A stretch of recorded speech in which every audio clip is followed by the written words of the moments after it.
How's it going, everyone? T-Rav here, and welcome to another Marvel DC Fusion mashup, whatever you want to call it, video. Let's see, how long has it been since when I last uploaded? Oh, 2 years? Ooh. Okay, well, anyway, sorry it took so long to make this video. Basically what happened was, I made the art 2 years ago, and I kinda just sat on it for the longest time. I was focusing mainly on my main channel, and then life just gets in the way, and the next thing you know, 2 years passed, and we're all just 2 years older. So, yeah, I honestly did not mean to wait this long to upload this video. But anyway, good things to come to those who wait, right? Anyway, I guess I'm rambling on a bit too much, so, roll the video. When a primitive human encounters a technologically advanced being, more times than not, they will assume that they are a god.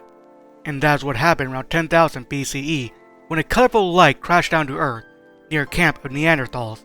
This light left behind an army of human-looking creatures with large bird wings jutting out their backs, clad in shining armor and weapons made of what they called Uranth metal, which is forged from a dying star. Suddenly, another being crashed down, leaving behind an army of frost giants, and with a loud war cry, these two factions began to fight. These early humans were terrified and fled the scenes, but others, they stayed and watched in amazement. This war was a bloodbath, and the mysterious birdmen were victorious. And the remaining frost giants, they retreated in the same beam of light that brought them here. The Neanderthals who stayed and watched will pass the story down through generations. And like a game of telephone, this story will change and evolve over time. Scholars will argue that this was the origin of many ancient gods throughout history, most notably the origins of both Norse and ancient Egyptian gods. At least that's what Dr. Carter Blake thinks. He found some of this Uranth metal while on an archaeological dig in Egypt, and now he's on his way to Sweden where he heard rumors about more of this rare metal being found, including a mysterious mace. After the mace was discovered, people all over the city tried to lift it, but no one was successful. Dr. Carter Blake makes it to the dig site where he sees these government agents telling everyone to leave the premises. These agents were in Sheriff, or the Strategic Homeland Advanced Research Uniting Superhuman, and they contacted Dr. Carter Blake to analyze the artifact. He indeed identifies it as Uranth metal, but has no clue why it's so heavy. He sees an inscription on it written in what he can only describe as an alien writing. A scientist walks up behind Carter and translates the inscription. Whoever wields this mace, if they be worthy, shall possess the powers of Thunderhawk. Carter looks back in confusion, then the scientist introduces herself. Her name is Kendra Foster, and Sheriff deals with a lot of alien artifacts, which is why she was able to translate the writing and identify it as Denisgarian. Carter feels like he met Kendra before, but can't figure out when or where. The next morning, Carter and Kendra start talking, and he has a strange deja vu feeling that he just can't describe. He knows that Kendra knows more than what she's letting on. Maybe it's because she works at a top secret government team, but she knew an awful lot about this mace. He went back to the dig site and tried to lift the mace, but he was interrupted by Kendra telling him not to bother with it. No one can lift it, and it also acts like a lightning rod, so unless he wants to get stabbed, you should stay away from it. Carter stepped back and confronted Kendra about how she knows all this stuff, in which she replies back saying it's confidential, and Carter should return home where he's safe, but he refuses and heads back to the lab.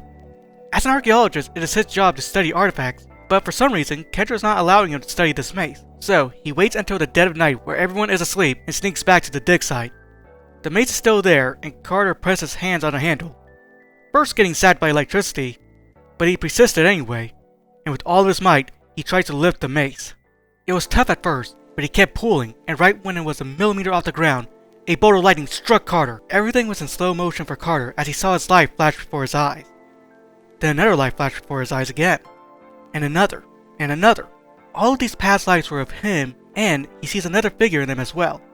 He recognized her as Kendra Foster, and for some reason, both him and her were being killed by this mysterious person whom he can't recall. This blinding bright flash wakes everyone up, including Kendra, and they rush to the site where they see Carter, now muscular, with large red wings jutting out of his back, wearing an Uranth helmet. The mace in Carter's hand now feels light as a feather.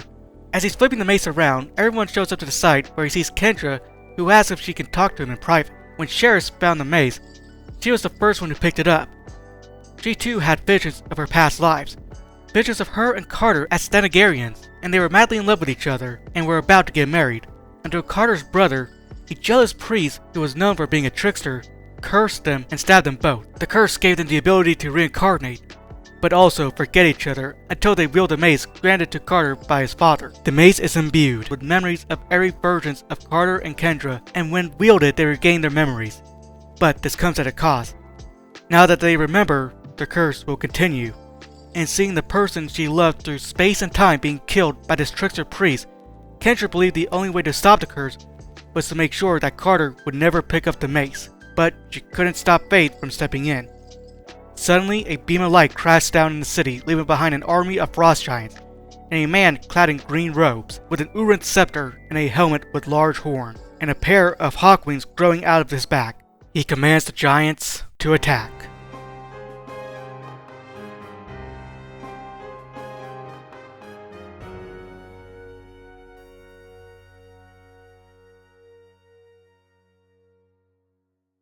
Boss Inspector is a broken man.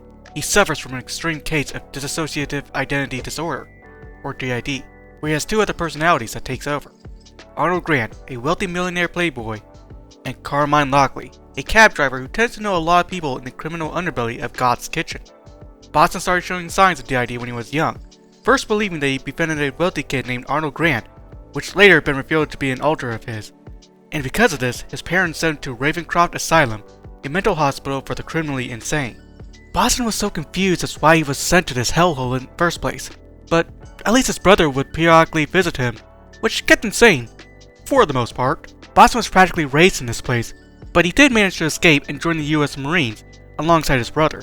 After years of serving his country, the Marines found out that he lied on his papers, and because of his history of mental illness, Boston was seen unfit to serve, and therefore he leaves the Marines and he would then join the circus. Boston, who was a skilled acrobatic, would perform death-defying stunts, but death does come for us all. And on one fateful night in Egypt, a gunshot can be heard in the circus tent, and a bleeding Boss Inspector falls off a trapeze to his demise. With people screaming and fleeing the scenes, no one was able to find this gunman and bring him to justice. As Boston was bleeding out, he would see a bright light and hear the voice of his brother. But the voice was him as a kid. Long ago, when they were young, the twin brothers, Boston and Cleveland Spectre, were inseparable. They would play games where they were explorers, superheroes, and a bunch of other stuff that young minds can imagine. But on one rainy day, when they were playing a game, they stumbled across a cave and acted out a scene from the movie they just watched the day before. But tragedy struck where Cleveland ended up getting trapped in the cave and ultimately drowned. Boston's parents blame him for the death of his brother. And after seeing him talking to what they assumed to be an imaginary friend of his, Arnold Grant, they sent him away to a mental hospital. Boston must have blocked this from his memories and created another alter that took the form of his brother so as not to feel guilty for what he has done. But this is not where his story ends. The Egyptian god of the moon Khonshu takes pity on Boston and allows him to become a wandering spirit to find the person who killed him and exact vengeance on them. But there's only so much he can do as a ghost. Although he can't directly interact with the living, he can possess people. So he found a man to possess, Mark Brand, and would later become the crime-fighting vigilante known as Blood Moon. Or did he really? Was all of this in his mind to begin with? Mark, Boston, Arnold, Carmine, Cleveland, and Khonshu? Does Mark or Boston really have the powers to possess people? Or did Mark or Boston really have a brother to begin with? Is Khonshu real? Is Mark really in God's Kitchen? Or is he inside Ravencroft Asylum still, acting all this out inside of his mind? Is he a superhero ghost detective? Or is he just another crazy person? Is this really his reality? Is this universe with gods and monsters, superheroes and supervillains even real? Or is this universe just one big delusion crafted by the mind of an unwell individual? Who really is Blood Moon?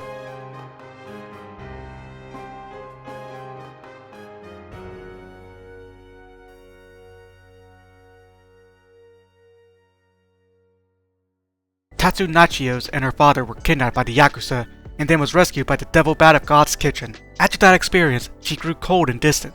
She learned martial arts and joined the League of the Hand, an ancient group of ninjas who want to awake an immortal dragon who is asleep under New York. Tatsu, now a skilled assassin who goes by the codename Sai, was hired by Wilson Cobblepot, better known as the Emperor of Crime, or if you want to get your skull caved in, Emperor Penguin, to hunt down and kill Devil Bat.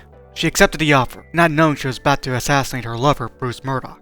Once when she found out who Bat Devil was, she called off the hit, but you never disobey Wilson Cobblepot. Wilson hired another hitman, Lester Slade, aka Deadeye the Terminator. Deadeye tracked Sai and they got into a brawl. Devil Bat tried to help, but Deadeye grabs a hold of Tetsu's sai and impales her with it. Devil Bat, now enraged, beats Deadeye to an inch of his life and pushes him off the roof. And if it wasn't for Deadeye surviving the fall, Devil Bat nearly broke his #1 rule: no killing. Bruce was in mourning, but something strange happened.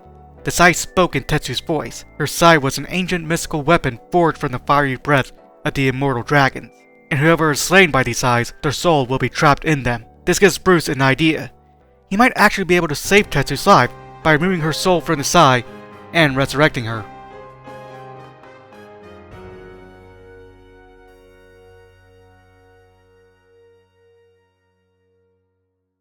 Wilson Schwab was your mild-mannered mercenary. He would even say he was an upstanding citizen. After all, he's Canadian. He spent most of his time in a bar owned by his best friend, / punching bag, Weasel, where he would accept jobs from the patrons there. The jobs mostly consist of scaring off stalkers, but he would also get some big-ticket jobs as well, which require him to get his hands dirty. While watching TV in his dingy apartment, a spaceship crash-landed and outstepped an alien who called himself Griff Cooper Bobney Life L, who was attacked by a radioactive spider, and succumbing to the radioactive venom, he died on the spot. A confused Wilson called the Canadian government, who would later call Amanda Fury to handle the situation. While waiting for somebody to show up, Wilson was unknowingly being exposed to some cosmic radiation from the alien ship. Then Amanda showed up and her agents started investigating the scene and carried the body away for further experimentation. A few days passed and Wilson became very sick. His mind was hazy and he was coughing up a lot of blood. The doctors told him that his body absorbed too much cosmic rays, and instead of gaining superpowers, which is very common in this universe, Wilson instead gained super cancer. Because his apartment is still a wreck, he moved into Weasel's bar, and around closing time, a man overheard their conversation and asked Wilson to see him in the booth. He explained that he works for Amanda Fury, and he can help cure his cancer, but he has to do things in return. Amanda would usually recruit criminals to join her top-secret Black Ops team in exchange for reduced jail time. She also has a research facility that specializes in creating super soldiers, inspired by the hero from the future, Captain Gold. She accomplishes this by using metamutant DNA, and because Wilson had experience in these special forces, and is a well-known mercenary, he'll be perfect for Amanda's Task X-Force program, or as the criminals she recruits lovingly refer to it as, the Suicide Squad. With nothing else left to lose, Wilson accepted the offer, as long as his supersuit isn't animated. But green might be okay. He arrived at the top-secret government facility where he would be given a painful dosage of DNA from an old-timey cowboy metamutant named Logan Hex. This strand of DNA should in theory give Wilson an accelerated healing factor to not only heal his cancer, but also heal any injuries he'll gain on the field. But there's only one way to test this, and that is to torture Wilson, and after a long painful session, nothing happened. So the next day, they gave him a higher dosage, and again, nothing happened. This process would continue day in and day out, even bringing Wilson to the brink of death, which gave the scientist who was experimenting and torturing Wilson an idea.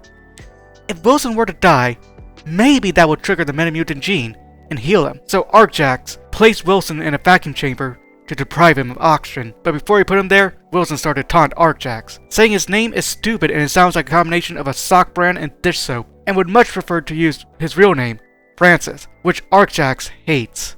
Arcjax replied back to Wilson saying, "Maybe we should sew your mouth shut," which Wilson replied back with, "I don't think people at home will like that." But right before he was about to finish, Francis turned the machine on, suffocating Wilson, killing him slowly and painfully. He would thrash around a bit, and then stop. Wilson is now dead. But right before he passed, he witnessed the most beautiful woman he would ever see. She was covered head to toe in a black shroud, with a skeletal face. She would ask him, "Are you scared of me?" Wilson, unable to speak, tried to utter the word no. But before he knew it, he woke up. He was dead for about a week, and now his healing factor kicked in, curing him of his cancer, but also creating new cancer cells just as fast as they were healed, covering his body head to toe in tumors and scars. Wilson is furious. But this is only just the beginning, because the next day, he would have to die again to strengthen the healing factor. The only reason he kept going with this experiment is because he wanted to stay dead and be with the love of his life, or afterlife, death. But every encounter they had started to become shorter and shorter, to the point where they could never meet again. In his anger, Wilson, now with a shattered mind, which should be expected for someone who was being tortured and killed every day, started to fight back. He steals a scalpel and kills some of the scientists, and starts looking for Francis. He finds him over a deceased fire metamutant, calling him a failed experiment.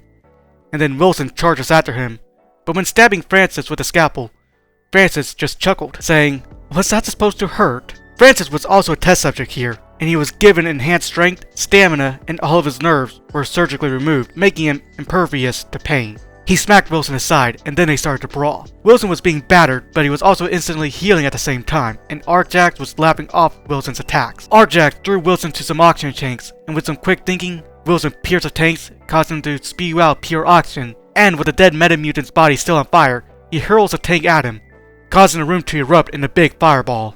Francis fled the scenes, dropping his keycard by accident, but a bloody Wilson hobbling to the exit finds a keycard in which he holds on to. With alarms blaring and people running, Wilson finds a vault and uses Francis's card on it, opening it, expecting there to be some weapons, but instead he finds a suit that the alien was wearing, a green suit with large antennas on the mask. Either wear this or run into the Canadian wilderness naked, which Wilson had considered, but this is a superhero origin story after all, and a superhero needs a super suit. So he puts it on and immediately teleports back to his apartment, where he sees a small robotic bug. He then learns he can release these bugs out of the antennas, and teleport anywhere he wants. Wilson, inspired by the fact that a lot of Metamutants were dropping like flies at the facility, started calling himself Deadbug, and became a villain. But he would eventually become a superhero after meeting Power Man for the first time.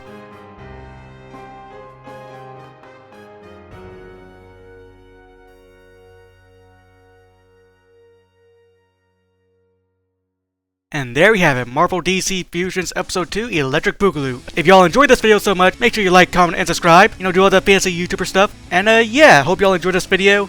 And I guess I'll see y'all in another 2 years. Hopefully the next video won't take that long, but you never know, right?